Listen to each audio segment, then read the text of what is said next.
नमस्कार दोस्तों, एक बार फिर से स्वागत है आपका हमारे YouTube चैनल जीएस बाई आकाश में। आज के इस क्लास में हम लोग महत्वपूर्ण सामान्य ज्ञान के जीके जीएस के प्रश्नों को पढ़ने वाले हैं, जो आपके आने वाले सभी एग्जाम के लिए बहुत ही ज़्यादा इम्पोर्टेंट होगा। और ये सभी प्रश्न एग्जाम में पूछे गए हैं और इन प्रश्नों से संबंधित जितने भी महत्वपूर्ण बिंदु बन सकेंगे, जो आपके एग्जाम में पूछे जाने की संभावना रहेगी, उन सभी प्रश्नों को भी बताया जाएगा। और इस क्लास में जीएस के सभी सब्जेक्ट से प्रश्न लिए गए हैं, तो आपकी जीएस के सभी सब्जेक्ट का इसमें रिवीजन होने वाला है। देखिए, सबसे पहला प्रश्न कह रहा है जो कि पॉलिटी से है, और ये जो प्रश्न है पॉलिटी से इम्पोर्टेंट प्रश्न है। कैसा प्रश्न है? पॉलिटी से इम्पोर्टेंट प्रश्न। क्या कह रहा है कि राष्ट्रीय आपात के दौरान कौन से अनुच्छेद निलंबित नहीं होते? तो देखिए, जब राष्ट्रीय आपात लगता है, राष्ट्रीय आपात अगर आपसे पूछे किस अनुच्छेद में है, तो अनुच्छेद नंबर 352 में है। ठीक, अगर आपसे पूछे कि कौन कौन से अनुच्छेद निलंबित नहीं होते, तो दो अनुच्छेद ऐसे हैं जो निलंबित नहीं होते, एक अनुच्छेद नंबर 20 और एक 21। इनको छोड़ करके जितने भी अनुच्छेद होते हैं सभी निलंबित हो जाते हैं। अगर आपसे पूछे कि भारत में राष्ट्रीय आपात की घोषणा कौन करता है, तो राष्ट्रीय आपात की घोषणा करने का काम राष्ट्रपति के पास है। किसके पास है? राष्ट्रीय आपात की घोषणा करने के पास जो शक्ति है वो राष्ट्रपति के पास है। ये बात आप लोग ध्यान रखेंगे। और भारत में 3 कंडीशन पे राष्ट्रीय आपात लगाया जाता है। कौन कौन से कंडीशन है, आइए चलिए देखते हैं। एक तो यदि युद्ध हो जाए किसी देश से, तब राष्ट्रीय आपात लगाया जा सकता है। एक तो बाह्य आक्रमण हो गया, बाह्य आक्रमण, और एक हो गया आपका सशस्त्र विद्रोह। क्या हो गया? एक हो गया आपका सशस्त्र विद्रोह। इन 3 कंडीशन में राष्ट्रीय आपात लगाया जाता है। ठीक, इतनी बातें आप लोग ध्यान रखेंगे। सशस्त्र विद्रोह, इन 3 कंडीशन में राष्ट्रीय आपात लगाया जाता है। अब अनुच्छेद के बारे में पढ़ ही रहे हैं, तो आप लोग बताइए कि ऐसे संविधान में हमारे ऐसे कौन कौन से अनुच्छेद हैं जो केवल भारतीय के लिए, किसके लिए है? जो केवल भारतीय लोगों के लिए है। तो देखिए, यहाँ पे हमारे पास 5 अनुच्छेद हैं जो केवल भारतीय लोगों के लिए है। एक तो अनुच्छेद नंबर 15, जिसमें अनुच्छेद नंबर 15 में क्या है? धर्म, वंश, जाति, मूल, जन्म स्थान इत्यादि चीजों के आधार पर आप किसी से भेदभाव नहीं कर सकते। अनुच्छेद 16 लोक नियोजन में अवसर की समानता है। अनुच्छेद 19 स्वतंत्रता है। और अनुच्छेद 29 अल्पसंख्यकों के हितों का संरक्षण है। और अनुच्छेद 30 आप अपनी अल्पसंख्यक लोग अपना संस्था खोल सकते हैं पढ़ाने का। तो ये 5 अनुच्छेद ऐसे हैं जो केवल भारतीय के लिए है, केवल भारतीय के हित में है।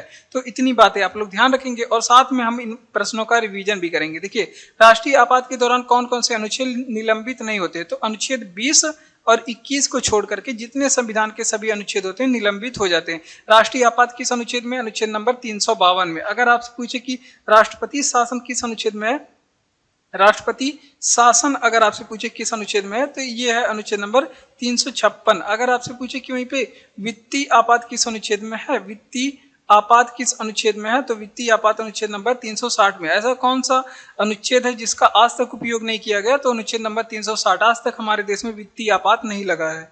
ठीक, तो इतनी बातें आप लोग ध्यान रखेंगे। चलिए इसका रिवीजन करते हैं। घोषणा कौन करता है? राष्ट्रपति जी इसके घोषणा करते हैं। और उसके बाद 3 कंडीशन पे युद्ध, बाह्य आक्रमण और सशस्त्र विद्रोह। केवल भारतीय के लिए कौन कौन से अनुच्छेद हैं? अनुच्छेद नंबर 15, 16, 19, 29, 30 भारतीय के लिए। ठीक, इतनी बातें आप लोग ध्यान रखेंगे। आइए चलिए, अगला प्रश्न है हमारा जो कि किससे है? अगला प्रश्न है हमारा मेडुअल हिस्ट्री से प्रश्न है। और मेडुअल हिस्ट्री से यहाँ पे देखिए अकबर के बारे में प्रश्न है, और अकबर के बारे में एग्जाम में प्रश्न पूछे जाते हैं, तो ये भी आपका इंपॉर्टेंट प्रश्न है। आइए चलिए इसको देखते हैं। क्या कह रहा है कि आईने अकबरी के लेखक कौन है? इंपॉर्टेंट प्रश्न है भैया। ये पुस्तक पूछी जाती है कि आईने अकबरी के लेखक कौन है, तो इसके लेखक हैं अबुल फजल। कौन है? इसके लेखक हैं अबुल फजल। ठीक, ये बातें आप लोग ध्यान रखेंगे। अब अकबर के बारे में क्या क्या प्रश्न पूछे जाते हैं एग्जाम में, जो ज्यादा पूछे जाते हैं? अगर आपसे पूछे कि फतेहपुर सीकरी, इसकी स्थापना किसने किया? फतेहपुर सीकरी की स्थापना, ये पूछा जाता है एग्जाम में, इसकी स्थापना किसने किया था? एक बात और पूछी जाती है, बहुत कहता है कि दीन ए इलाही धर्म की स्थापना किसने किया? दीन ए इलाही नामक धर्म ये धर्म किसने चलाया? तो ये भी बातें आप लोग बताइए, ये धर्म किसने शुरुआत किया था, किसने चलाया था? तो इन दोनों के जवाब हैं आपके जलालुद्दीन कौन? अकबर। कौन है? अकबर जी हैं। ये बातें आप लोग ध्यान रखेंगे। अकबर ने कुछ काम किया था जो एग्जाम में बहुत पूछी जाती है। अगर आपसे पूछे अकबर ने दास प्रथा को समाप्त कब किया था, तो दास प्रथा को समाप्त अकबर ने 1562 में किया था। फिर इसके जस्ट बाद सती प्रथा को समाप्त किया था। दास प्रथा के बाद दास प्रथा के बाद इन्होंने जस्ट तीर्थ यात्रा कर को समाप्त किया था। तो ये बातें आप लोग ध्यान रखेंगे। अगर आपसे पूछे कि तीर्थ यात्रा कर को इन्होंने समाप्त कब किया था, ये बातें आप लोग ध्यान रखेंगे। ये इसको समाप्त कब किया गया था, तो इसको समाप्त किए थे 1563 में। और इसके जस्ट बाद जजिया कर को इन्होंने समाप्त किया था। कौन सी कर? जजिया कर को ये समाप्त किए थे। तो ये भी बातें आप लोग ध्यान रखेंगे। जजिया कर को ये समाप्त किए थे कब? ये 1564 में किए थे। इबादत खाना का निर्माण इन्होंने करवाया था। तो ये भी एग्जाम में पूछा जाता है। इबादत खाना का निर्माण इन्होंने कब करवाया था, तो ये करवाए थे 1575 में। कब कराए थे?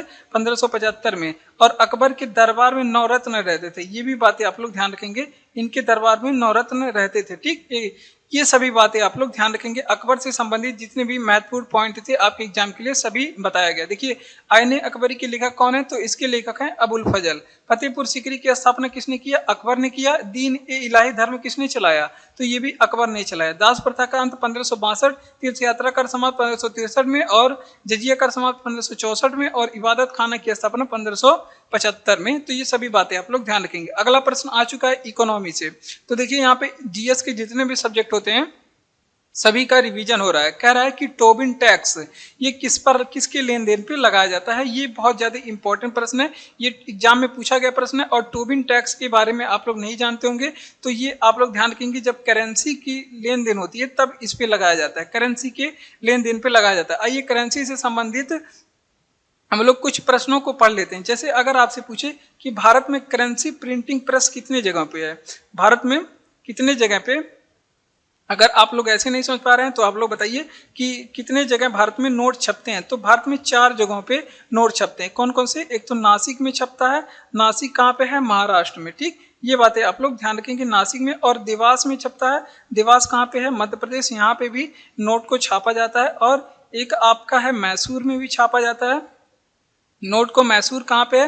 कर्नाटक। और पश्चिम बंगाल में भी यहाँ पे नोट करेंगे, पश्चिम बंगाल में भी नोट को छापा जाता है।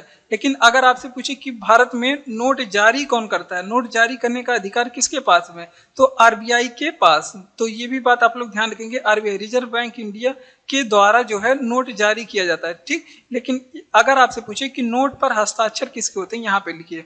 अगर आपसे पूछे कि नोट पर हस्ताक्षर किसके होते हैं, तो आप लोग बताएंगे कि नोट पे जो हस्ताक्षर होता है आरबीआई के गवर्नर का हस्ताक्षर होता है। तो ये बातें आप लोग ध्यान रखेंगे। आरबीआई के गवर्नर जी यहाँ पे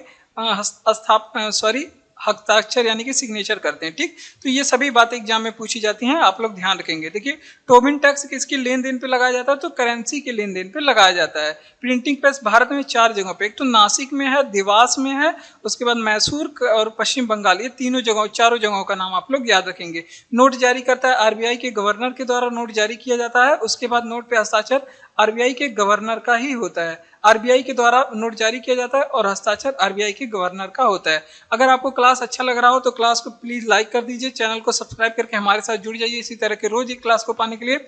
और पीडीएफ आपको टेलीग्राम चैनल पे मिलेगा, लिंक डिस्क्रिप्शन में दिया गया है।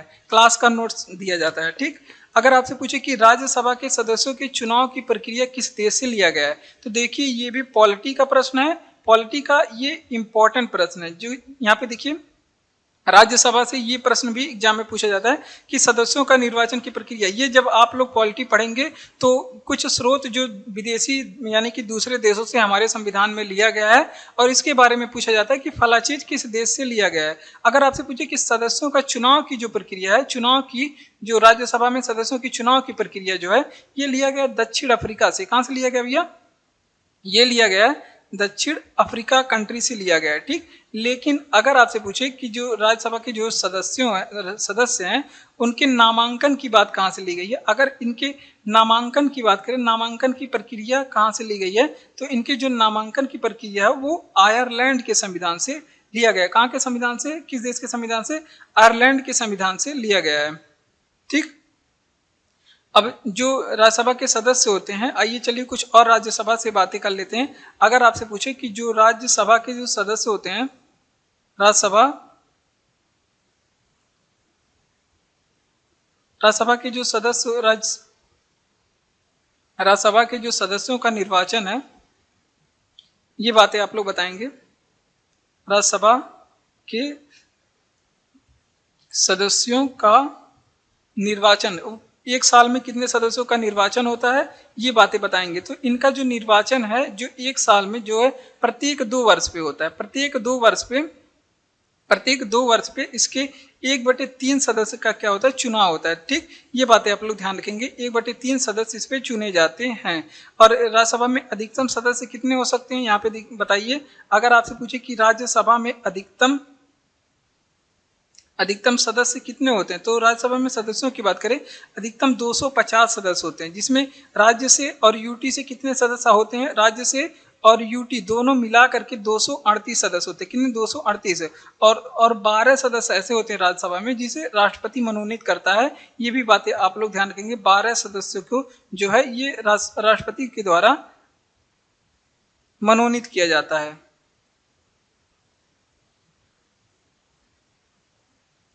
ये भी बातें आप लोग ध्यान रखेंगे, कौन मनोनीत करता है, राष्ट्रपति जी इसको मनोनीत करते हैं। आइए चलिए रिवीजन करते हैं।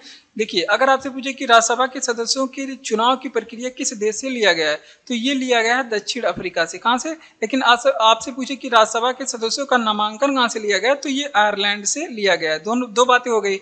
अगर आपसे पूछे कि राज्यसभा में अधिकतम कितने सदस्य होते हैं भैया, तो 250 बताएंगे, जिसमें राज्य और यूनियन टेरिटरी से दोनों मिला करके संघ और राज्य से मिला करके 238 सीटें होती हैं, 238, और 12 सदस्यों को राष्ट्रपति जी मनोनीत करते हैं। ये भी बातें आप लोग ध्यान रखेंगे, एग्जाम में हजारों बार पूछा गया है। और सदस्यों का जो निर्वाचन होता है, प्रत्येक 2 वर्ष पे 1/3 सदस्य यहाँ पे चुन करके आते हैं। ठीक, अगला प्रश्न फिर आपका पॉलिटी से है। कह रहा है कि संविधान की 6ठी अनुसूची में वर्णन है, तो भारत में यहाँ पे इसका जवाब लिखेंगे। तो 6ठी अनुसूचियों के बारे में आप लोग याद रखिएगा, एग्जाम में पूछा जाता है। तो इसमें 4 राज्यों के बारे में बताया गया। एक तो असम, एक है आपका मेघालय, असम, मेघालय, त्रिपुरा एंड मिजोरम के बारे में आप लोग यहाँ पे ध्यान रखेंगे। असम, मेघालय, त्रिपुरा, मिजोरम, यहाँ पे जो जनजातीय क्षेत्र होते हैं ना, उनके प्रशासन और प्रबंधन के बारे में बताया गया है, उसका उल्लेख है। यहाँ पे जो जनजातीय क्षेत्र होते हैं उसके प्रशासन और प्रबंधन का यहाँ पे ब्यौरा दिया गया है, प्रशासन एंड प्रबंधन की बातें बताई गई है। ठीक, कैसे होगा ये बातें यहाँ पे की गई है। असम, मेघालय, त्रिपुरा, मिजोरम में जनजातीय क्षेत्र जो भी हैं वहाँ पे प्रशासन और प्रबंधन के बारे में ये बातें हैं 6ठी अनुसूची में। 7वीं अनुसूची में सूचियों के बारे में बताया गया है, इसमें 3 प्रकार की सूची हैं। और 8वीं अनुसूची में क्या है, इसमें क्या है, भाषा है, ये बातें आप लोग ध्यान रखेंगे। 9वीं अनुसूची क्या है, ये भूमि सुधार से संबंधित है। किससे संबंधित है? भूमि सुधार से संबंधित है। और जो आपकी 10वीं अनुसूची है, ये दल बदल कानून है, इसमें दल बदल कानून है, ये भी बातें आप लोग ध्यान रखेंगे।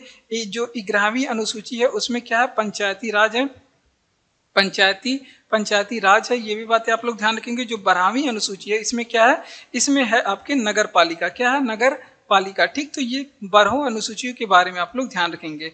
आइए अगला प्रश्न है, क्या है, कह रहा है कि एफला विष का उत्पादन होता है। देखिए, एफला एक प्रकार का विष है, और ये भी बातें एग्जाम में पूछी गई हैं, और इससे संबंधित जो इंपॉर्टेंट प्रश्न बनेंगे वो हम पढ़ने वाले हैं। देखिए, एफला विष का जो उत्पादन होता है वो कवक के द्वारा होता है। किसके द्वारा होता है? कवक के द्वारा होता है। ठीक, ये बातें आप लोग ध्यान रखेंगे, कवक के द्वारा।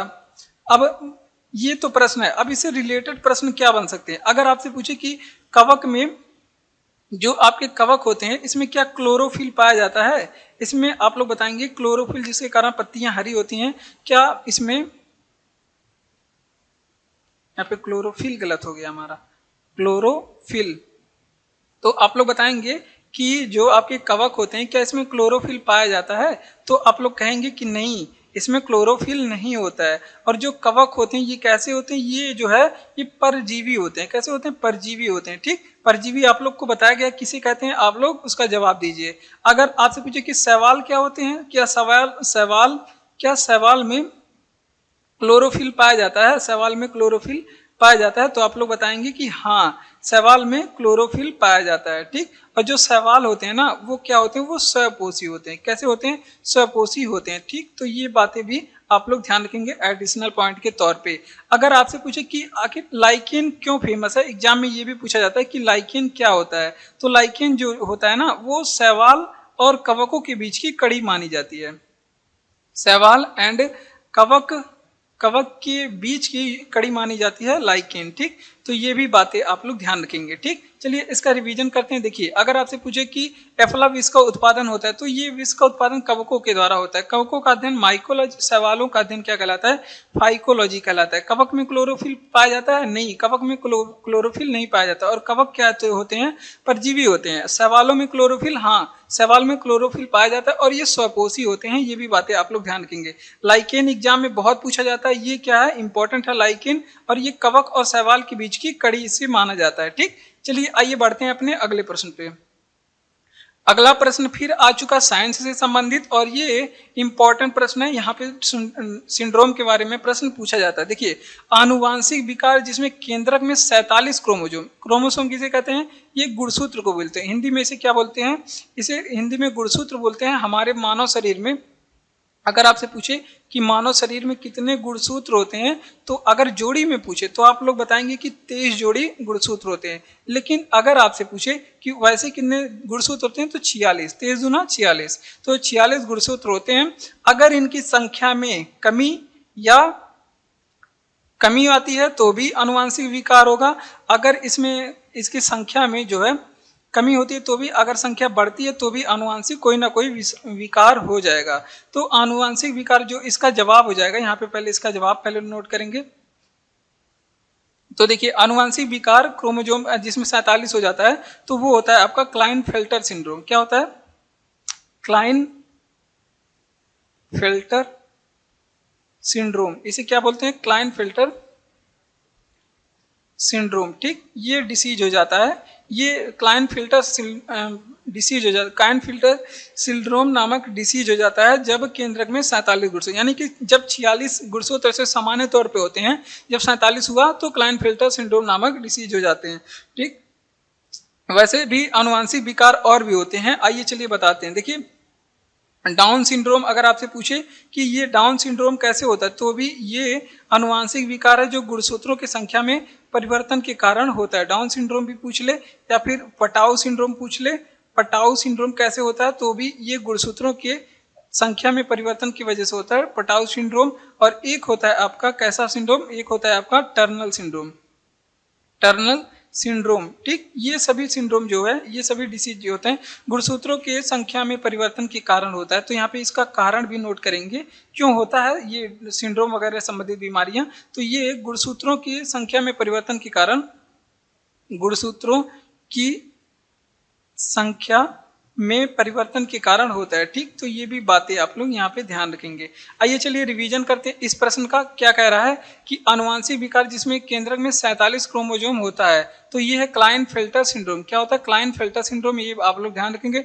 और डाउन सिंड्रोम के बारे में बात करें, टर्नल सिंड्रोम या फिर पटाऊ सिंड्रोम, तो ये सभी आनुवांशिक विकार हैं। ठीक, मानव में कितने जोड़े गुणसूत्र होते हैं, तो ये बातें आप लोग ध्यान रखेंगे, जिसे क्रोमोसोम बोलते हैं। 23 जोड़ी या फिर 46 गुणसूत्र होते हैं, और गुणसूत्रों की संख्या में परिवर्तन के कारण आनुवांशिक विकार हो जाते हैं। ये बातें आप लोग ध्यान रखेंगे। आइए चलिए आगे बढ़ते हैं। अगला प्रश्न कह रहा है कि रोम किसकी राजधानी। देखिए, कुछ देशों के बारे में पूछा जाता है कि रोम किसकी राजधानी है, राजधानी किस नदी के किनारे है, इसका उपनाम क्या है। कुछ अगर उस शहर में कुछ हेडक्वार्टर वगैरह हैं तो ये भी पूछा जाता है। तो रोम जो है ये इंपॉर्टेंट है, हमारे लिए महत्वपूर्ण है।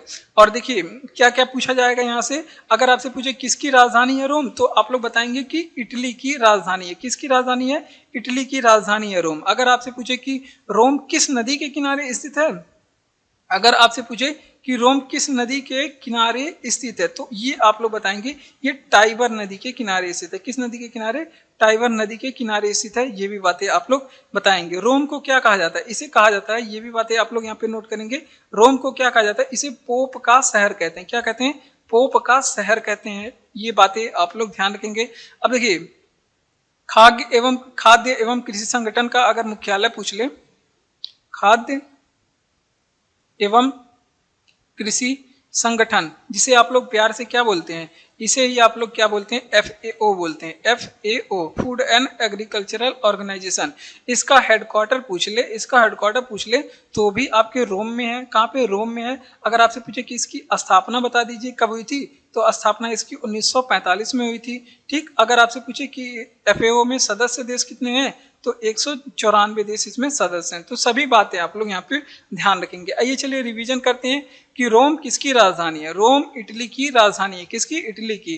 किस नदी के किनारे स्थित है, तो ये टाइबर नदी के किनारे स्थित है। इसे क्या कहा जाता है, रोम को पोप का शहर कहते हैं। क्या कहते हैं, पोप का शहर कहते हैं। ये भी बातें आप लोग ध्यान रखेंगे। खाद्य एवं कृषि संगठन, जिसे FAO कहते हैं, इसका हेडक्वार्टर पूछे कहाँ पे है, रोम में। स्थापना 1945 में, सदस्य 194 इसमें है। ठीक, तो ये सभी बातें आप लोग ध्यान रखेंगे। अगला प्रश्न है कि मुख्यमंत्री की नियुक्ति किस अनुच्छेद में है। देखिए, नियुक्ति की बात करें, अगर आपसे पूछे किस अनुच्छेद में है, तो बताएंगे अनुच्छेद नंबर 164। किस अनुच्छेद में। अगर आपसे पूछे कि मुख्यमंत्री की नियुक्ति कौन करता है, अगर आपसे पूछे कि मुख्यमंत्री की नियुक्ति कौन करता है, तो आप लोग बताएंगे कि राज्यपाल करते हैं। कौन करते हैं, राज्यपाल करते हैं। अगर आपसे पूछे कि राज्यपाल की नियुक्ति कौन करता है, अगर आपसे पूछे कि राज्यपाल की नियुक्ति कौन करता है, तो इसकी नियुक्ति करते हैं राष्ट्रपति जी। कौन करते हैं, राष्ट्रपति जी। अगर आपसे पूछे कि राज्यपाल को शपथ कौन दिलाता है, अगर आपसे पूछे कि राज्यपाल को शपथ कौन दिलाता है, तो इसको शपथ दिलाते हैं कौन, इनको शपथ दिलाते हैं जो हाईकोर्ट के मुख्य न्यायाधीश। कौन दिलाते हैं, हाईकोर्ट के मुख्य न्यायाधीश। तो इतनी बातें यहाँ पे आप लोग ध्यान रखेंगे। और भी प्रश्न हम लोग पढ़ने वाले हैं। अगर आपसे पूछे कि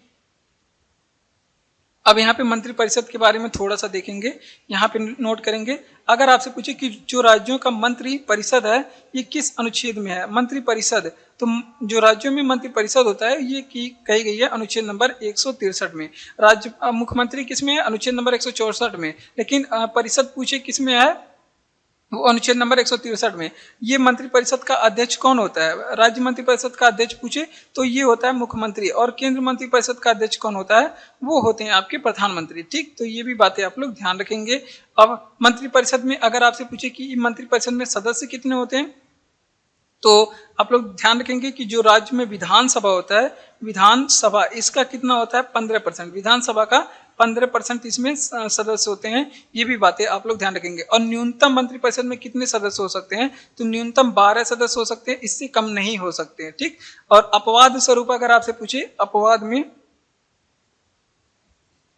में जो दिल्ली आपके मंत्रिपरिषद है, उसमें कितनी सीटें हैं दिल्ली वाले में, तो इसमें केवल 10% सीटें ही हैं। ठीक, चलिए आगे बढ़ते हैं अपने अगले प्रश्न की ओर।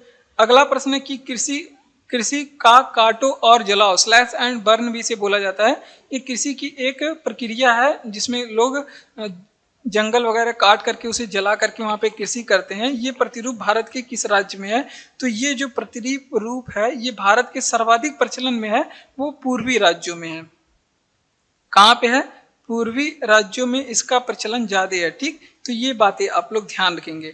और काटो और जलाओ वाले को क्या कहा जाता है, इसे कुछ और नाम से जाना जाता है, तो इसे झूम कृषि भी बोलते हैं। आप लोग अब जा करके इसका नाम सुने होंगे, इसको झूम कृषि भी बोलते हैं। और स्लैश एंड बर्न, यहाँ पे हमने बताया ना, इसको स्लैश एंड बर्न पद्धति भी बोलते हैं। ये भी बातें आप लोग ध्यान रखेंगे।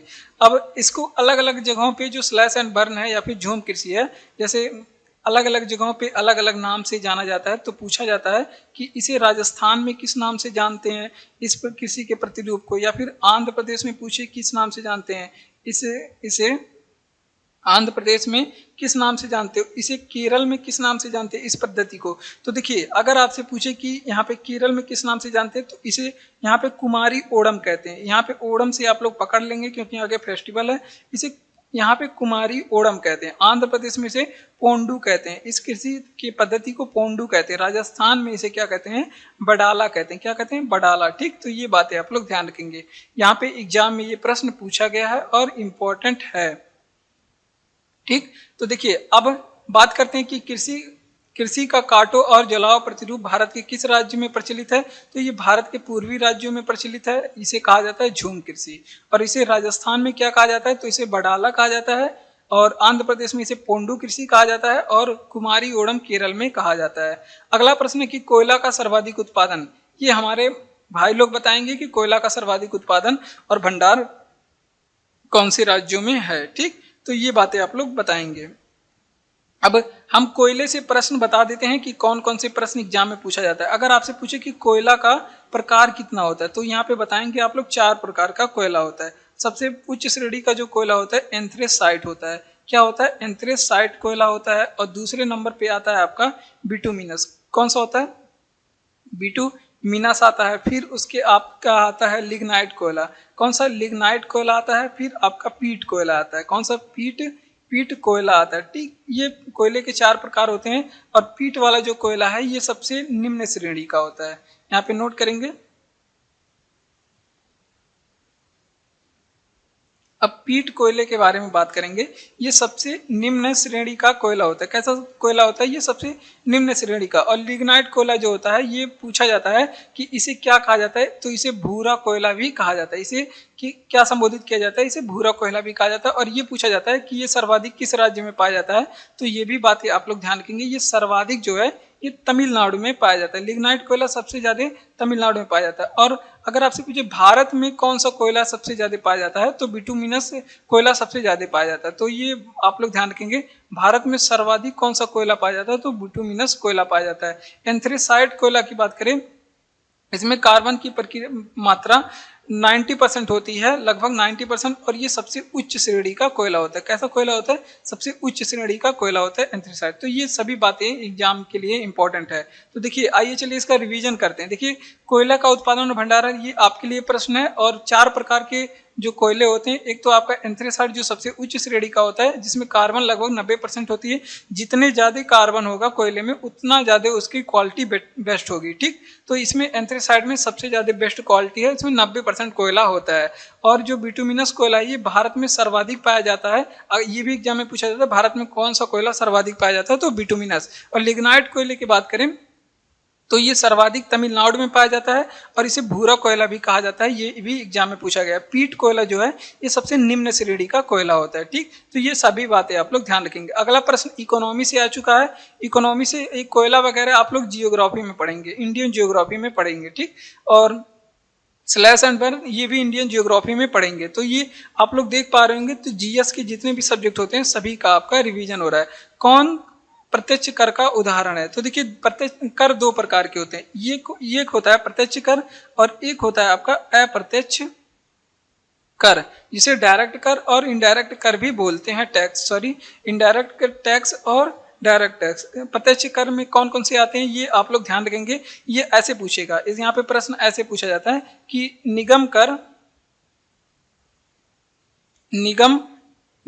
कर कैसा कर है। ठीक, निगम कर कैसा कर है, तो आप लोग को इसमें से जवाब देना होगा। ठीक, अगर ऐसे पूछेगा कि आय कर कैसा कर है, तो ये भी आपके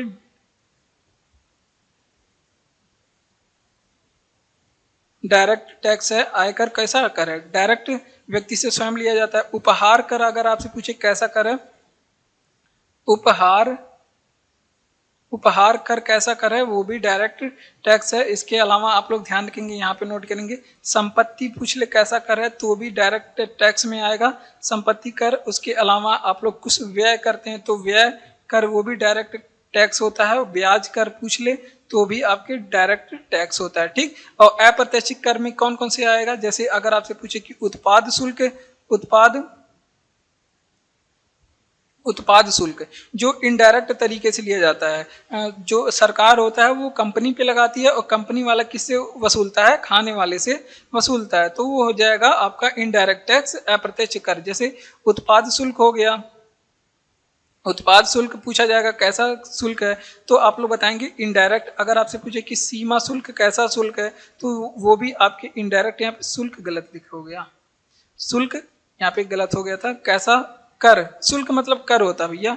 अगर आपसे पूछे कि सेवा कर कैसा कर है, सेवा कर, या फिर आपसे पूछ ले कि जीएसटी कैसा है, तो सभी आपके अप्रत्यक्ष कर हो जाएंगे। अगर आपसे पूछे कि जीएसटी शुरू कब हुई थी, तो ये भी इंपॉर्टेंट है, 1 जुलाई 2017 को असम से शुरू हुई थी। ठीक, तो ये बातें आप लोग ध्यान रखेंगे। आइए चलिए रिवीजन करते हैं कि कौन प्रत्यक्ष कर का उदाहरण है। तो निगम कर प्रत्यक्ष कर हो गया, आय कर प्रत्यक्ष कर हो गया, उपहार कर प्रत्यक्ष कर हो गया, संपत्ति कर, व्यय कर और ब्याज कर, ये सभी जो है आपके डायरेक्ट टैक्स हो गए। अगर आपसे पूछे अप्रत्यक्ष कर, उत्पाद शुल्क, सीमा शुल्क, सेवा कर, जीएसटी, ये सभी कैसे शुल्क हैं? अप्रत्यक्ष यानी कि इनडायरेक्ट टैक्स हैं। चलिए आगे बढ़ते हैं। अगला प्रश्न है हमारा, कह रहा है कि संविधान में संस्कृति और शिक्षा का अधिकार वर्णित है। तो देखिए फिर आ गया आपका पॉलिटी से प्रश्न, पी बना रहे हैं तो आई लिखा रहा है। तो यहाँ पे देखिए पॉलिटी से फिर प्रश्न आ गया और ये पॉलिटी से इंपॉर्टेंट प्रश्न है। कह रहा है कि संविधान में संस्कृति और शिक्षा का अधिकार है। तो हमारे संविधान में 6 प्रकार के अधिकार दिए गए हैं, पहले 7 था अब 6 हो गया है। कौन कौन से अधिकार हैं? हमारे मौलिक अधिकार कौन कौन से हैं? जैसे संविधान में संस्कृति और शिक्षा वाला पूछे तो ये 2 अनुच्छेद आप लोग याद रखेंगे, 29 से 30 के हैं। आइए चलिए सभी अनुच्छेदों के बारे में देख लेते हैं। अगर आपसे पूछे कि समानता का अधिकार संविधान में कौन से अनुच्छेद में है, तो ये अनुच्छेद नंबर आपका जो 16 से समानता वाला जो है ये 14 से लेकर के 18 तक है। अगर आपसे पूछे कि हमारे संविधान में स्वतंत्रता का अधिकार कहाँ से कहाँ तक है,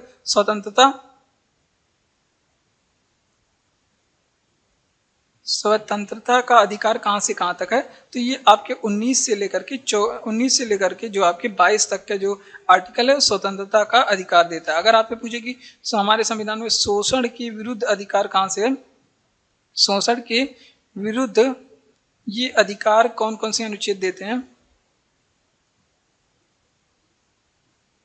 शोषण के विरुद्ध अधिकार कौन कौन से? तो अनुच्छेद नंबर 2 आप लोग याद रखेंगे, 23 एंड 24, 23 और 24 ये शोषण के विरुद्ध अधिकारों के बारे में यहाँ पे बताया गया। अगला पूछे धार्मिक स्वतंत्रता कौन कौन से अनुच्छेद में? धार्मिक स्वतंत्रता कौन कौन से अनुच्छेद में है? तो ये अनुच्छेद नंबर 25 से 28 है, 25 से 28। इसके बाद आप लोग यहाँ पे देख रहे हैं संस्कृति और शिक्षा का अधिकार पूछ ले कहाँ पे है, तो ये 29 और 30 में है।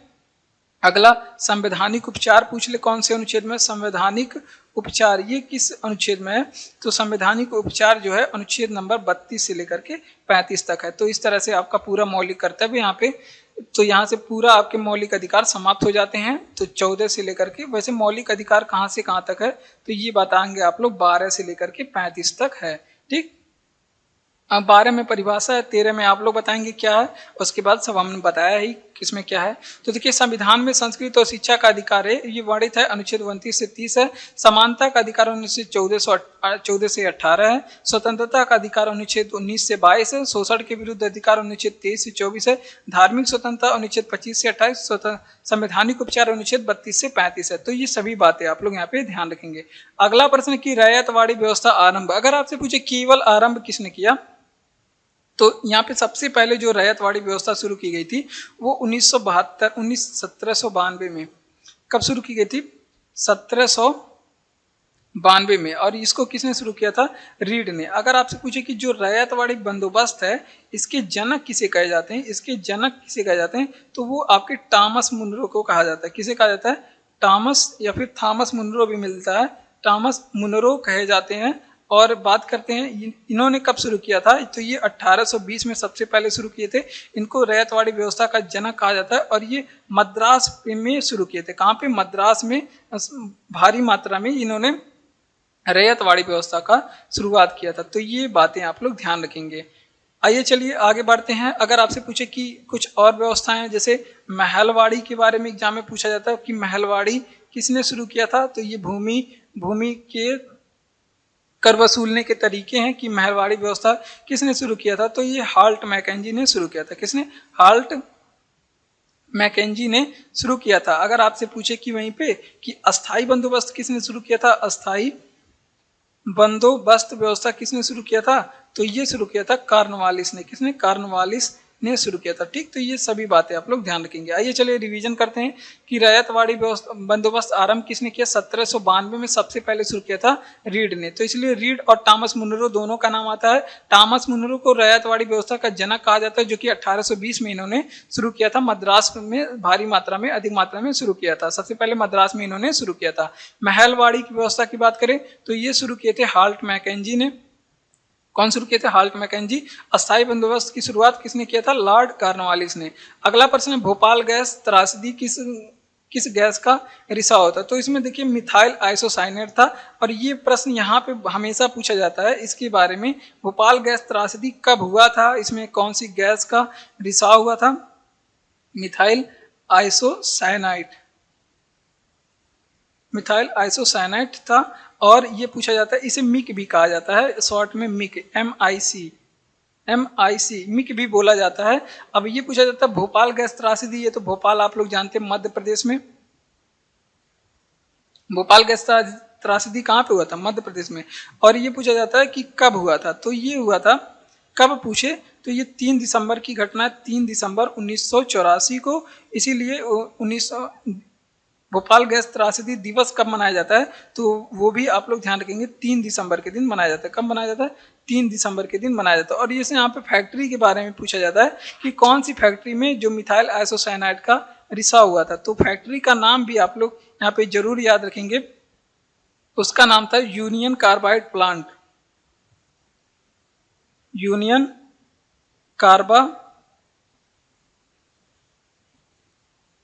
कार्बाइड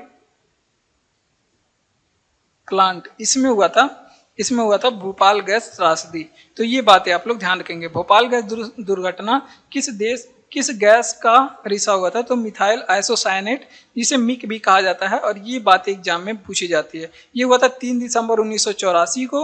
ये डेट भी इंपॉर्टेंट है, प्रश्न भी इंपॉर्टेंट है, क्योंकि ये आया दिन प्रश्न यहाँ से आते रहते हैं। दिवस कौन सा था? 3 दिसंबर के दिन हुआ था, इसलिए भोपाल गैस त्रासदी दिवस 3 दिसंबर के दिन मनाया जाता है। फैक्ट्री का नाम जिस कारखाने में हुआ था उसका नाम था यूनियन कार्बाइड प्लांट। ठीक, तो ये भी बातें आप लोग ध्यान रखेंगे।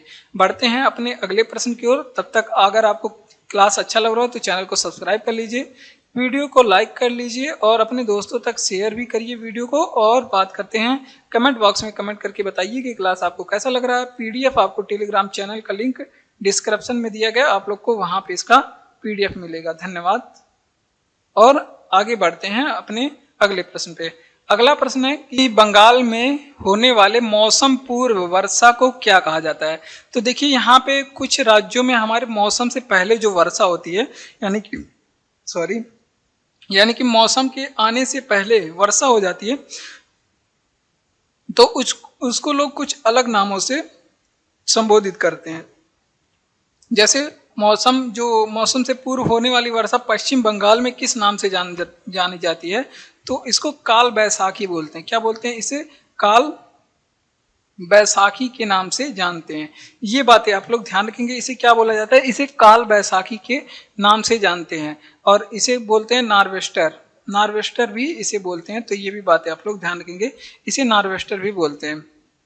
और अलग अलग राज्यों में इस मानसून पूर्व होने वाली वर्षा को अलग अलग नाम से जानी जाती है। और ये बात आप लोग ध्यान रखेंगे। इंडियन जियोग्राफी का प्रश्न है और ये महत्वपूर्ण प्रश्न है, ये एग्जाम में पूछा गया प्रश्न है। और यहाँ पे जो बताया जा रहा है इसे एडिशनल पॉइंट, ये भी एग्जाम के लिए बहुत इंपॉर्टेंट है, वर्षा से संबंधित महत्वपूर्ण है।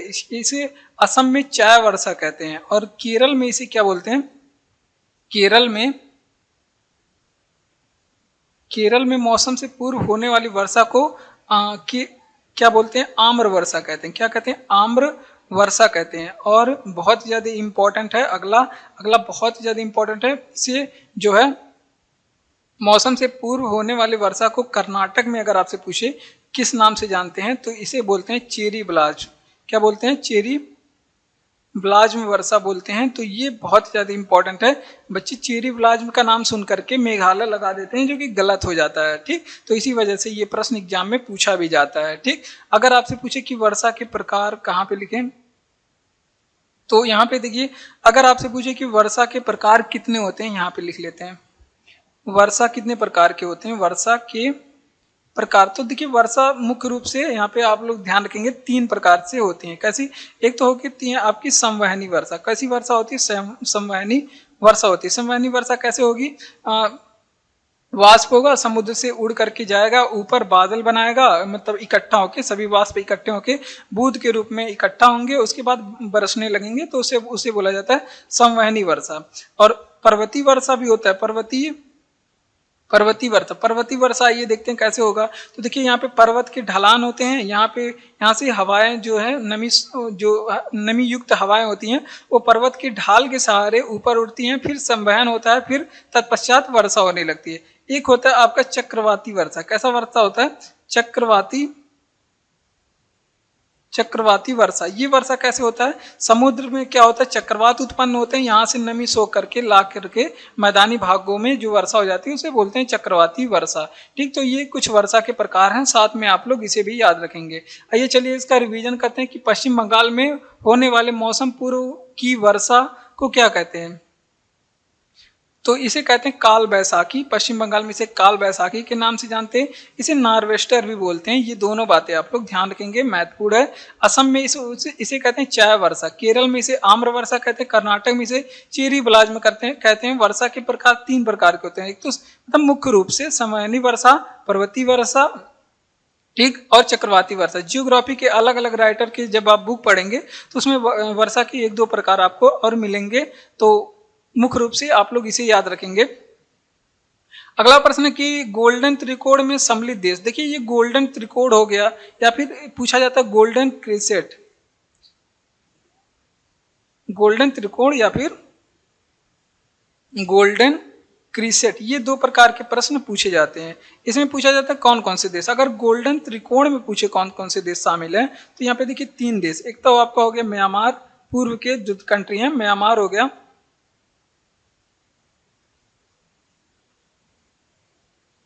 म्यांमार हो गया, थाईलैंड हो गया आपका, म्यांमार, थाईलैंड हो गया, और लाओस। ये 3 कंट्री आपके पूर्व के शामिल हैं। और ये क्या काम करते हैं, ये जो है गोल्डन त्रिकोण और गोल्डन क्रिसेट, ये दोनों क्या करते हैं, ये दोनों कंट्री अफीम का उत्पादन करते हैं। इस वजह से इनको एक विशेष नाम दिया गया है। ये क्या करते हैं, अफीम का उत्पादन करने वाले कंट्री हैं। ठीक, ये बात आप लोग ध्यान रखेंगे। और गोल्डन क्रिसेट में ये तीनों देश क्या हैं, ये तीनों देश मिलकर के अफीम उत्पादन के लिए जाने जाते हैं, तो इस वजह से इसे गोल्डन त्रिकोण नाम दिया गया है। और गोल्डन क्रिसेट भी 3 देश को शामिल करके बनाया गया है। एक तो आपका पाकिस्तान हो गया, और अफगानिस्तान, ये दोनों बिगड़े हुए बच्चे हैं। पाकिस्तान और अफगानिस्तान ये दोनों बिगड़े हुए बच्चे हैं। और एक आपका इसी के साथ बिगड़ा हुआ एक बच्चा और है, ईरान। ये तीनों मिलकर के क्या बनाते हैं, गोल्डन क्रिसेट। ठीक, तो ये बातें आप लोग ध्यान रखेंगे। आइए चलिए इसका रिवीजन करते हैं कि गोल्डन त्रिकोण में सम्मिलित देश 3 देश हैं। एक म्यांमार हो गया, थाईलैंड हो गया, लाओस, ये 3 देश इसमें सम्मिलित हैं। गोल्डन क्रिसेट में पाकिस्तान, अफगानिस्तान और ईरान सम्मिलित हैं। अगला प्रश्न है राष्ट्रपति, निर्विरोध निर्वाचित होने वाला राष्ट्रपति है। तो देखिए ये महत्वपूर्ण प्रश्न है। एग्जामों में राष्ट्रपति से कैसे प्रश्न पूछते हैं, आइए बताते हैं कि क्या क्या प्रश्न एग्जाम में पूछा जाता है। अगर निर्विरोध पूछा जाए कि निर्विरोध चुने गए राष्ट्रपति कौन है भारत के पहले, तो वो है नीलम संजीव रेड्डी। कौन है, नीलम संजीव रेड्डी। इन्हें नीलम संजीवा रेड्डी ऐसे भी बोला जाता है। अगर आपसे पूछे कि ऐसे कौन राष्ट्रपति हैं जिनका कार्यकाल दो कार्यकाल वाले, अगर आपसे पूछे कि भारत के राष्ट्रपति कौन है, तो देखिए 2 कार्यकाल वाले राष्ट्रपति आपके डॉक्टर राजेंद्र प्रसाद हैं। कौन है, डॉक्टर राजेंद्र प्रसाद हैं। तो इसीलिए आप लोग ध्यान रखेंगे डॉक्टर राजेंद्र प्रसाद हैं, और संविधान सभा के अस्थायी अध्यक्ष भी हैं, और हमारे पहले राष्ट्रपति भी हैं। ये कौन है, हमारे पहले राष्ट्रपति भी हैं। तो इसी वजह से आप लोग ध्यान रखेंगे।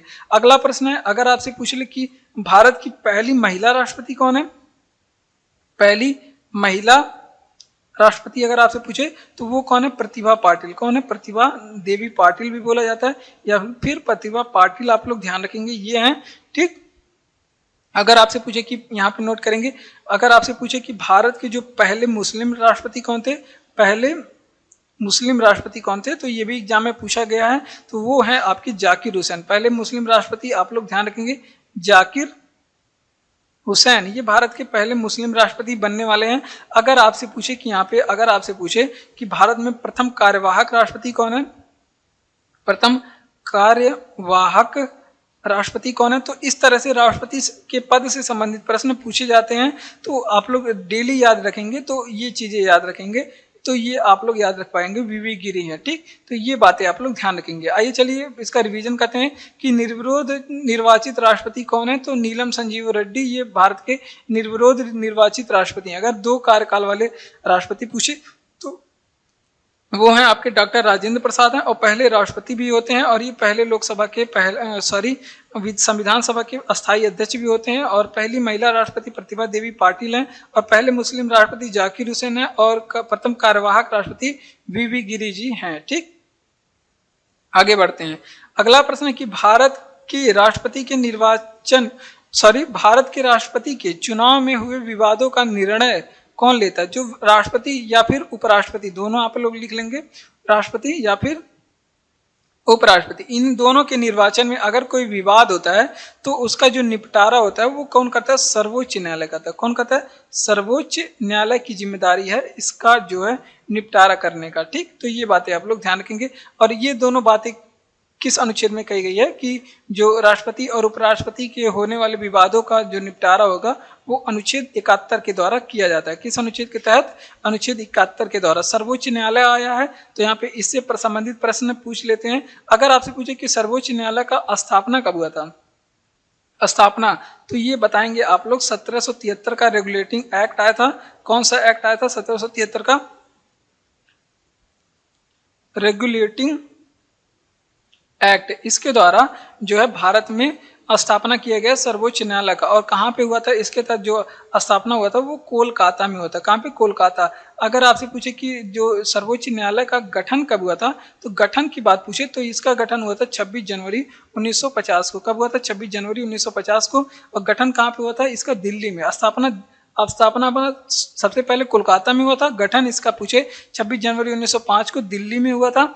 अगर आपसे पूछे कि सर्वोच्च न्यायालय से संबंधित अनुच्छेद कितने कौन कौन से हैं, तो ये अनुच्छेद नंबर 124 से लेकर के 147 तक जो आपके अनुच्छेद हैं वो आपके सर्वोच्च न्यायालय के हैं। अब जब सर्वोच्च न्यायालय का गठन हुआ था तो इसमें अगर आपसे पूछे कि न्यायाधीश कितने थे जब गठन हुआ था, तो ये भी बातें पूछा जाता है कि जब गठन हुआ था तो न्यायाधीश कितने थे? 6+1 यानी कि 7+1 थे। सॉरी, आप लोग गलती नहीं करेंगे, 1+7 थे। टोटल 8 न्यायाधीश थे, यानी एक मुख्य न्यायाधीश और 7 आप लोग अन्य न्यायाधीश थे। ठीक, अब वर्तमान समय कितने न्यायाधीश हैं? तो ये 33+1 हो गया। कितना है? 33+1 हो गया है। ठीक, तो आइए चलिए इसका रिवीजन करते हैं कि भारत में राष्ट्रपति के चुनाव में हुए विवादों का निर्णय कौन लेता है? तो वो लेते हैं सर्वोच्च न्यायालय। इसका काम है सर्वोच्च न्यायालय राष्ट्रपति के चुनाव में हुए विवादों का या फिर उपराष्ट्रपति के चुनाव में हुए विवादों का क्या करेंगे? निपटारा करेंगे।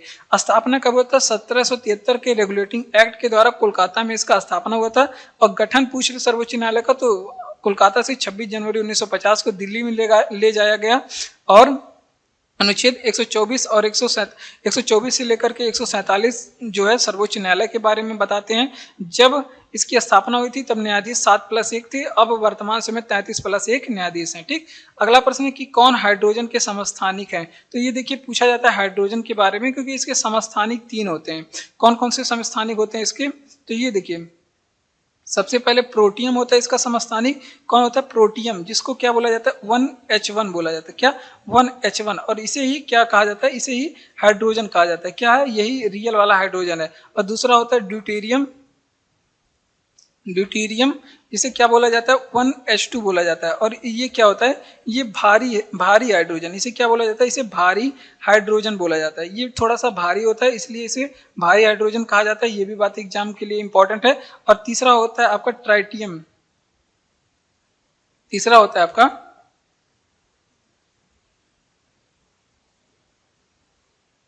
ट्राइटियम, तीसरा होता है ट्राइटियम। ये जो इसको बोला जाता है 1H3। और ये क्या होता है? परमाणु सक्रियता इसके अंदर होती है। तो ये बातें आप लोग ध्यान रखेंगे।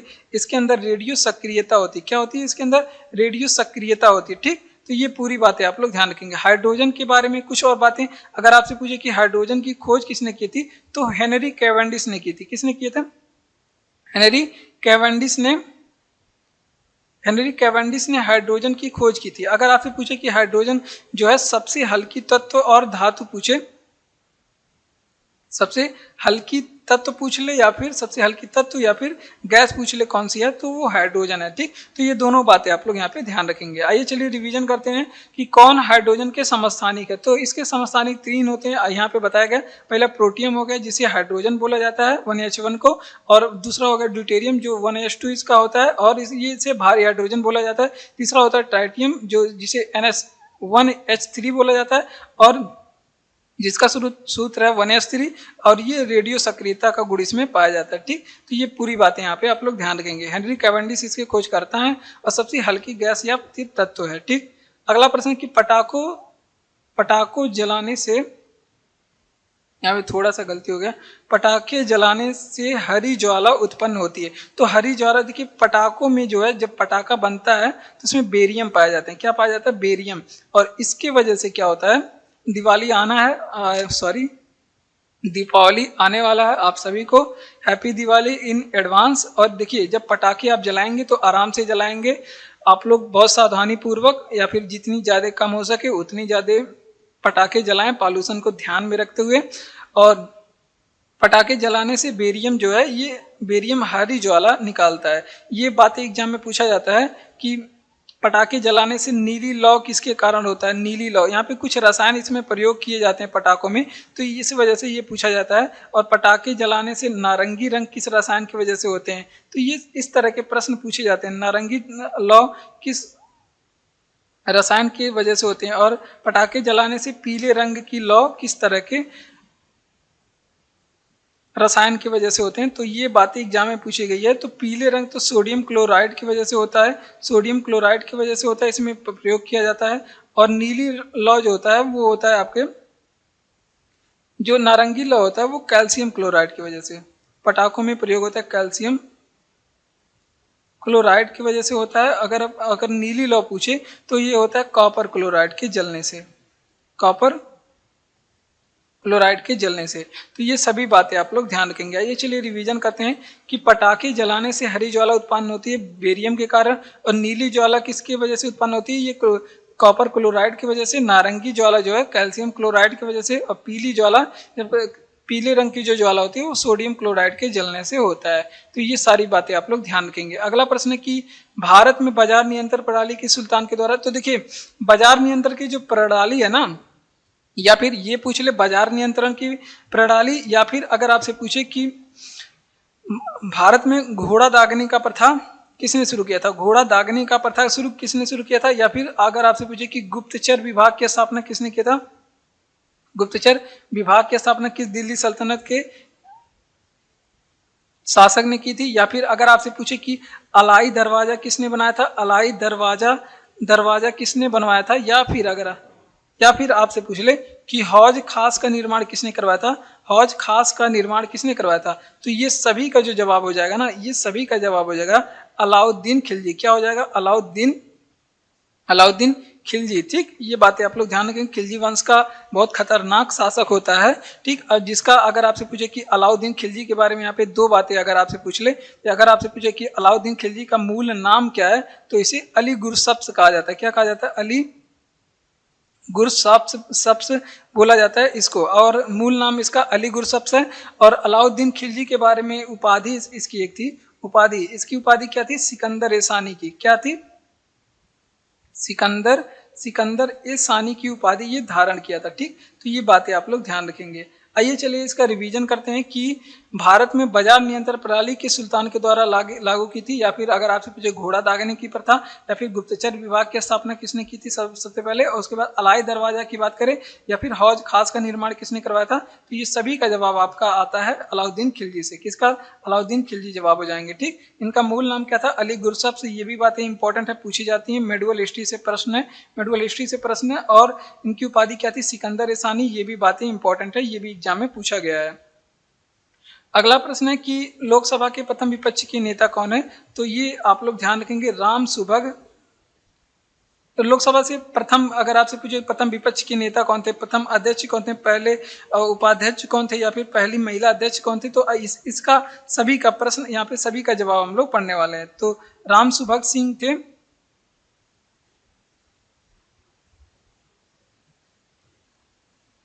राम सुभग सिंह थे लोकसभा के प्रथम विपक्ष के नेता। ठीक, अगर आपसे पूछे कि लोकसभा के पहले अध्यक्ष कौन थे, लोकसभा के पहले अध्यक्ष पूछ ले कौन थे, तो वो कौन थे? आपके जीबी मावलंकर या फिर गणेश वासुदेव मावलंकर। ये बातें आप लोग ध्यान रखेंगे। अगर आपसे पूछे कि लोकसभा के पहले उपाध्यक्ष कौन थे, लोकसभा के पहले उपाध्यक्ष के बारे में पूछ ले तो अनंत शयनम अयंगर इसके जो है पहले उपाध्यक्ष थे, ये भी बातें आप लोग ध्यान रखेंगे। अगर आपसे पूछे कि लोकसभा की पहली महिला अध्यक्ष कौन थी, पहली लोकसभा की पहली महिला अध्यक्ष कौन थी, कौन बनी थी, तो ये भी आप लोग ध्यान रखेंगे, मीरा कुमार। कौन बनी थी, मीरा कुमार। तो ये बातें आप लोग ध्यान रखेंगे। अगर आपसे पूछे कि वर्तमान लोकसभा में अध्यक्ष कौन है, वर्तमान समय में लोकसभा में अध्यक्ष कौन है, तो वो है आपके ओम बिरला। कौन है, ओम बिरला वर्तमान समय में अध्यक्ष हैं। और वर्तमान समय अगर आपसे पूछे कि लोकसभा में विपक्ष के नेता कौन थे, विपक्ष के नेता कौन है वर्तमान समय में, तो वो है आपके राहुल गांधी। कौन है, इनके बारे में अभी हाल ही में एग्जाम में प्रश्न पूछा है कि लोकसभा में विपक्ष के नेता कौन है, तो राहुल गांधी जी हैं। ठीक, तो ये सभी बातें आप लोग ध्यान रखेंगे। आइए चलिए रिवीजन करते हैं कि लोकसभा के प्रथम विपक्ष के नेता कौन है, तो राम सुभग सिंह है। कौन है, राम सुभग सिंह है। अगर आपसे पूछे कि लोकसभा के पहले अध्यक्ष कौन है, तो जीवी मावलंकर है। पहले उपाध्यक्ष कौन है, तो अयंत सेन अयंगर है। उसके बाद लोकसभा की पहली महिला अध्यक्ष कौन है, मीरा कुमार है। और वर्तमान समय अध्यक्ष कौन है, लोकसभा के ओम बिरला है। और विपक्ष के नेता इसमें कौन है, राहुल गांधी जी हैं। ठीक, तो ये सभी बातें आप लोग ध्यान रखेंगे। अगला प्रश्न है कि गारो खासी जयंतिया की पहाड़ी ये कहाँ पे है, तो ये है आपके मेघालय राज्य में। और इंडियन ज्योग्राफी से पहाड़ी से संबंधित महत्वपूर्ण प्रश्न आ चुका है। ये मेघालय राज्य, मेघालय से संबंधित क्या क्या प्रश्न पूछा जाएगा, यहाँ पे सीएम पूछ ले मेघालय के कौन है, तो कॉनराड संगमा। कई बार से सीएम है कॉनराड संगमा, मेघालय के सीएम है। ये बातें आप लोग ध्यान रखेंगे। अगर यहाँ पे राजधानी पूछ ले मेघालय की राजधानी क्या है, तो ये बताएंगे कि मेघालय की राजधानी शिलांग है। ठीक, अगर आपसे पूछे कि इसी शिलांग को क्या कहा जाता है, तो इस शिलांग को कहा जाता है पूर्व का स्कॉटलैंड, पूर्व का स्कॉटलैंड भी इसे कहा जाता है। ठीक, तो ये भी बातें यहाँ पे साथ में आप लोग ध्यान रखेंगे।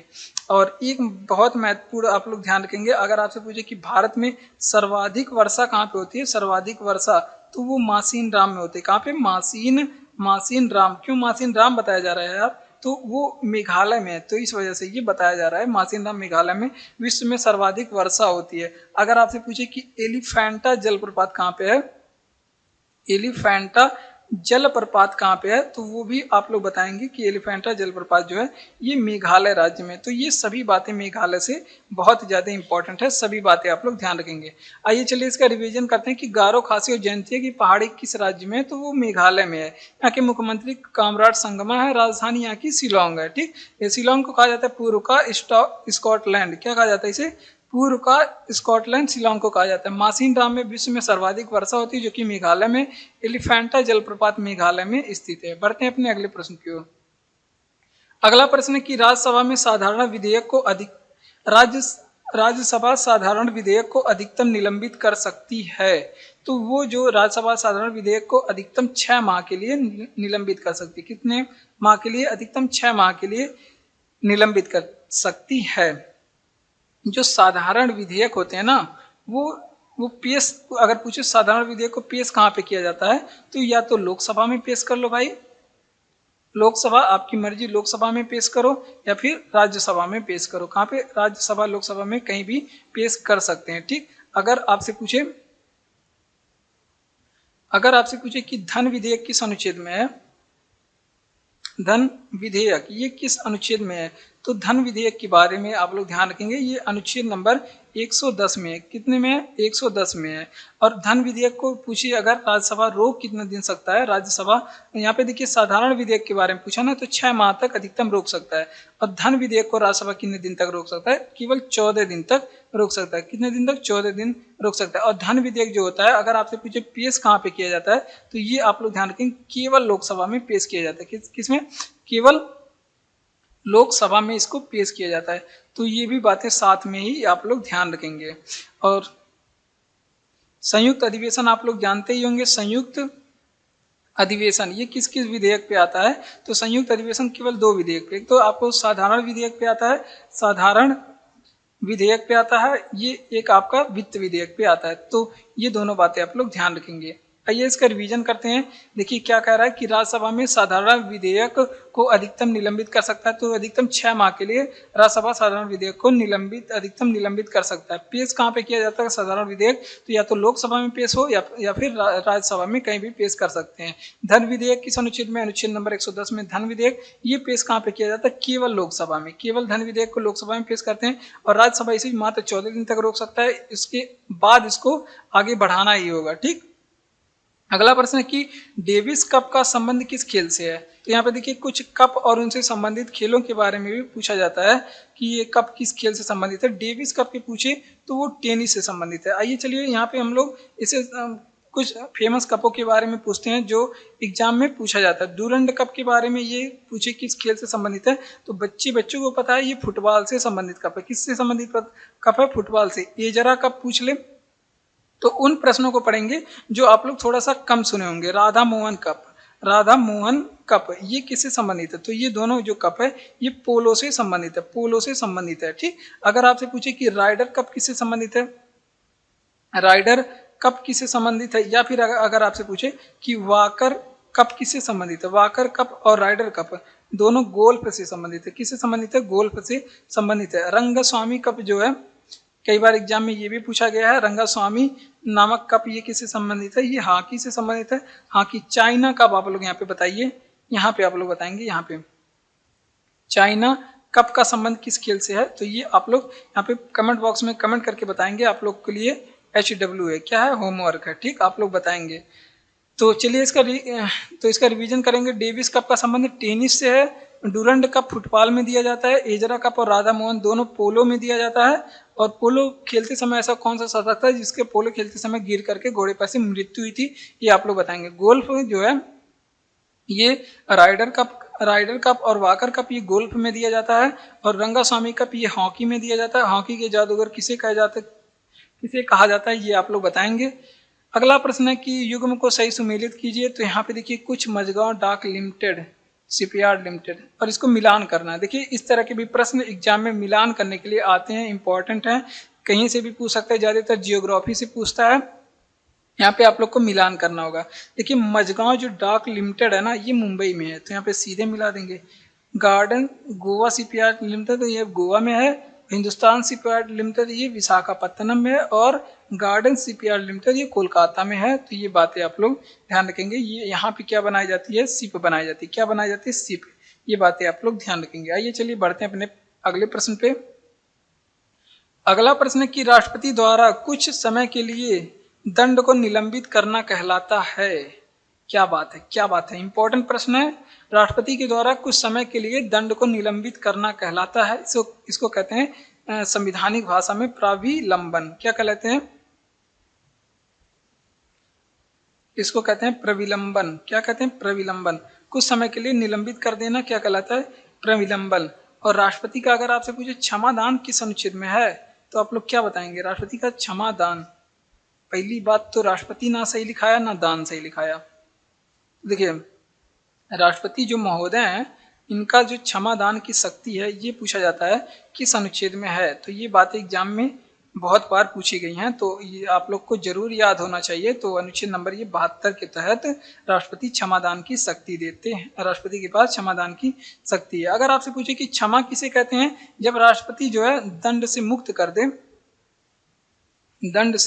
मुक्त कर दे तो उसे कहते हैं राष्ट्रपति की क्षमा कर दिया, क्षमा हो गया राष्ट्रपति जब दंड से मुक्त कर दे। ठीक, अगर आपसे पूछे कि परिहार किसे कहते हैं, संवैधानिक भाषा में परिहार किसे बोलते हैं, जब राष्ट्रपति जी क्या करें, दंड जो आपको दिया गया है दंड की प्रकृति में परिवर्तन कर देते हैं। दंड की प्रकृति में क्या करते हैं, परिवर्तन। जैसे अगर आपको मृत्यु, भगवान करे ऐसा ना हो, अगर किसी को मृत्यु दंड की सजा है तो राष्ट्रपति उसको बदल करके दया याचना करने पे उसको बदल करके उसको किस रूप में कर देगा, आजीवन कारावास में कर देगा या फिर कुछ और सजा दे देगा। तो वो शक्ति है राष्ट्रपति के पास, केवल राष्ट्रपति के पास। विराम किसे कहते हैं कि जब राष्ट्रपति जो है सजा को कम कर देता है, यानी कि कम दंड देना क्या कहलाता है, ये विराम कहलाता है। तो ये सभी बातें आप लोग ध्यान रखेंगे। आइए चलिए इसका रिवीजन करते हैं कि राष्ट्रपति द्वारा कुछ समय के लिए दंड को निलंबित करना कहलाता है। ये कहलाता है संविधानिक भाषा में इसे प्रविलंबन कहते हैं। और क्षमा किसे कहते हैं? जब राष्ट्रपति दंड से एकदम मुक्त कर दे तो उसे क्षमा कहेंगे। और परिहार किसे कहेंगे? जब राष्ट्रपति जी दंड की प्रकृति में परिवर्तन करके कुछ और दंड दे दें, जो दंड मिला हो उसको प्रकृति में परिवर्तन करते उसको कहते हैं परिहार। और विराम किसे कहते हैं? जब दंड कम कर दे राष्ट्रपति तो उसे कहते हैं विराम। ठीक, राष्ट्रपति के करने से ही होगा और किसी के करने से नहीं होगा। एशिया का नोबेल किसे कहते हैं? तो रैमन मैग्सेस पुरस्कार को कहते हैं। रैमन मैग्सेस पुरस्कार को कहते हैं एशिया का नोबेल। और जिसकी शुरुआत कब से मानी जाती है? इसकी जो शुरुआत है ये हुई थी 1957 में। 1957 में। और रैमन मैग्सेस पाने वाले, अगर आपसे पूछे कि पहले व्यक्ति कौन थे जिन्हें रैमन मैग्सेस पुरस्कार दिया गया था, वो थे आपके विनोबा भावे। कौन थे? विनोबा भावे को नोबेल पुरस्कार कब दिया गया था? 1958 में। कब दिया गया था? 1958 में। ये भी बातें आप लोग ध्यान रखेंगे। अब ज्ञानपीठ पुरस्कार अगर आपसे पूछे कि कब शुरुआत हुई थी, ज्ञानपीठ पुरस्कार की शुरुआत कब हुई थी? 1965 में। किसने किया था? शांति प्रकाश जैन ने। किसने किया था? शांति प्रसाद जैन ने इसकी शुरुआत की थी। ठीक, और दूसरा आप लोग याद रखेंगे, एक तो आपका है व्यास सम्मान। व्यास सम्मान ये शुरू कब हुआ था? तो ये शुरू हुआ था 1991 में। कब शुरू हुआ था? 1991 में। कौन देता है? तो इसे बिरला फाउंडेशन के द्वारा दिया जाता है। आइए चलिए इसका रिवीजन करते हैं कि एशिया का नोबेल किसे कहा जाता है। तो रैमन मैग्सेस पुरस्कार को एशिया का नोबेल कहा जाता है। शुरुआत इसको कब हुई थी? 1957 में इसकी शुरुआत हुई थी। पहले व्यक्ति विनोबा भावे हैं जिसको एशिया का नोबेल कहा जाता है। सॉरी विनोबा भावे हैं पहले व्यक्ति जिन्हें रैमन मैग्सेस पुरस्कार मिला था 1958 में। कब मिला था? 1958 में। और बात करते हैं ज्ञानपीठ पुरस्कार की शुरुआत 1965 में हुई थी। 62 कैसे लिखा गया? 1965 में हुई थी। शांति प्रकाश जैन ने इसकी शुरुआत की थी। व्यास सम्मान की शुरुआत 1991 में हुई थी और बिरला फाउंडेशन के द्वारा ये सम्मान दिया जाता है। अंतर्राष्ट्रीय महिला दिवस कब मनाया जाता है? देखिए, दिवस के बारे में भी एग्जाम में प्रश्न पूछे जाते हैं कि ये दिवस फला दिवस कब मनाया जाता है, तो वो आप लोग जरूर याद रखेंगे सभी दिवसों के बारे में। यहाँ से एक प्रश्न जरूर एग्जाम में, अगर आप किसी भी एग्जाम में बैठे तो एक प्रश्न जरूर पूछा जाएगा। तो जो राष्ट्रीय महिला दिवस है ये 13 फरवरी के दिन मनाया जाता है। और इस दिन जन्मदिन किसका होता है? सरोजिनी नायडू का होता है। सरोजिनी नायडू का होता है। अगर आपसे पूछे कि भारत में विश्व नर्स दिवस कब मनाया जाता है, विश्व नर्स डे कब मनाया जाता है? ये 12 मई के दिन मनाया जाता है। कब मनाया जाता है? 12 मई के। इस दिन किसका जन्मदिन होता है? फ्लोरेंस नाइटिंगेल एक नर्स थी जो बहुत ज़्यादा मेहनत करके लोगों का इलाज करती हैं। फ्लोरेंस नाइटिंगेल, जिसे लेडी विद द लैम्प भी कहा जाता है, फ्लोरेंस नाइटिंगेल। और विश्व जनसंख्या दिवस इंपॉर्टेंट है, ये अगर आपसे पूछे कब मनाया जाता है, विश्व जनसंख्या दिवस कब मनाया जाता है, तो ये 11 जुलाई के दिन मनाया जाता है। ठीक, आइए इसका रिवीजन करते हैं। तो देखिए, अंतर्राष्ट्रीय महिला दिवस 8 मार्च के दिन, राष्ट्रीय महिला दिवस 13 फरवरी के दिन सरोजिनी नायडू के जन्मदिन पे, और विश्व नर्स दिवस जो है 12 मई के दिन मनाया जाता है फ्लोरेंस नाइटिंगेल के जन्मदिन पे, और विश्व जनसंख्या दिवस ये 11 जुलाई के दिन मनाया जाता है। तो ये था हमारा क्लास जिसे हमने करवाया। जय हिंद। मिलते हैं अपने अगले क्लास में। तब तक के लिए आप लोग पढ़ते रहिए, हंसते रहिए, मुस्कुराते रहिए, खुश रहिए। क्लास अच्छा लग रहा हो तो क्लास को लाइक कर दीजिए, चैनल को सब्सक्राइब करके हमारे साथ जुड़ जाइए इसी तरह के और भी क्लास पाने के लिए। और जय हिंद।